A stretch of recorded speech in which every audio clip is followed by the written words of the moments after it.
आज तक दोस्तों हमने यही पढ़ा है कि भाई गांधी जी जो है वो हीरो थे और गोडसे विलन थे। गोडसे ने गांधी जी को 3 गोली मारी, गांधी जी मर गए, गोडसे विलन बन गया और गांधी जी हीरो बन गई। यहाँ तक ही हमें पढ़ाया गया है, सिखाया गया है। इससे आगे दो कहानी की दूसरी साइड है वो तो हमें दिखाई नहीं गई है, सुना ही नहीं गई, समझाई नहीं गई कि भाई गांधी जी को गोली तो मारी गोडसे ने, लेकिन क्यों मारी? गांधी जी को गोली मारने की वजह क्या थी गोडसे के पास? गोडसे आखिर में क्या था? वो देश के लिए क्या सोचता था? वो सब हमें दिखाया नहीं गया, सीधे सीधे गोडसे को विलन ही बनाया गया है। मुझे लगता है कि यह फिल्म जो है बच्चों को दिखाने लायक है। बच्चे यानी कि जो 8वीं 10वीं 5वीं पढ़ते हैं, जो लोग समझते हैं, उन लोगों को यह फिल्म डेफिनेटली दिखानी चाहिए, ताकि उन लोगों को पता चले कि आखिर में एक्चुअल कहानी क्या है, एक्चुअल में गोडसे कौन था, उसके पास क्या ऐसे वजह क्या थी जिससे गांधी जी को गोली मारनी पड़ी। तो मुझे लगता है कि यह फिल्म डेफिनेटली बच्चों को दिखाने लायक है। कहानी की दोस्तों बात की जाए तो कहानी फिक्शनल है। गांधी जी को जब गोली मार दी गई थी तो गांधी जी को हॉस्पिटल ले जाया गया था और गोडसे को जेल में ले जाया गया था। गांधी जी बच जाते हैं और उसके बाद हमें दिखाया गया कि अगर गांधी जी बच जाते तो फिर गोडसे से क्या सवाल करते, गोडसे गांधी जी से क्या सवाल करता, और दोनों के जो विचार थे वो एकदम अलग थे। तो वो दोनों के विचार, जो विचारों का युद्ध है, वो हमें यहाँ पर अच्छी तरीके से दिखाया गया है। दोनों के विचार यहाँ पर हमें समझाए जाते हैं। ऐसा नहीं है किसी एक का पक्ष यहाँ पर रखा गया है कि भाई गांधी जी की तरफ से गांधी जी का जो पल्ला है वो भारी रखा गया है, ऐसा भी नहीं है।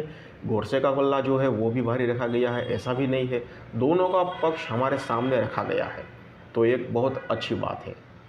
एक्टिंग की बात करें दोस्तों, चिन्मय जी ने यहाँ पर गोडसे का किरदार निभाया है और 100% आप यही सोचोगे कि हाँ भाई एक्चुअल में गोडसे यही होगा, इस तरह से ही गोडसे जीता होगा, इस तरह से ही गोडसे अपने विचार को हमारे सामने रखता, इस तरह ही गोडसे सोचता होगा। आपको यही लगेगा कि यही गोडसे है।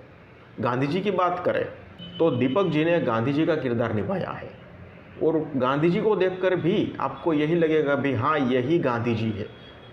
गांधी जी का चलना, गांधी जी का बोलना, गांधी जी का हंसना, आपको लगेगा कि भाई गांधी जी, ओरिजिनल गांधी जी हम देख रहे हैं। तो दोनों ने एक्टिंग में मतलब 100 में से 100 मार्क्स ले गए हैं। बाकी पंडित जवाहरलाल नेहरू, सरदार वल्लभ भाई पटेल, बाबा साहेब आम्बेडकर, काफ़ी लोग हमें यहाँ पर देखने को मिले हैं। सभी ने अपने अपने रोल को बहुत ही अच्छे से निभाया है। म्यूज़िक की बात करें दोस्तों तो यहाँ पर 2 गाने हैं, एक वैष्णव जन तो तेने कहिए और दूसरा है रघुपति राघव राजा राम। दोनों सुनने में काफ़ी मज़ा आता है, बहुत ही अच्छा म्यूज़िक दिया गया है। बीजीएम की बात करें तो बीजीएम भी ज़बरदस्त है। सेट डिज़ाइन की दोस्तों बात की जाए तो सेट डिज़ाइन में भी 100 में से 100 मार्क्स ले जाती है ये टीम, क्योंकि उस वक्त का जो गलियाँ थी, जो चौबारा था, जो गाड़ियाँ थी, जो फ़ोन थे, सब कुछ वैसा ही दिखाया गया है जैसा उस वक्त होता था।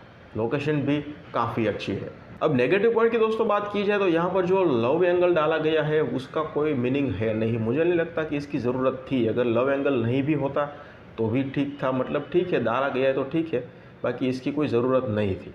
बाकी छोटे छोटे कुछ एक नेगेटिव पॉइंट है जिसे आप बेस इग्नोर कर सकते हो। मेरी तरफ से इस फिल्म को 5 में से 3.5 स्टार। आपने ये फिल्म ऑलरेडी देख ली है तो भी मुझे कमेंट सेक्शन में बताइए कैसे लगी। धन्यवाद।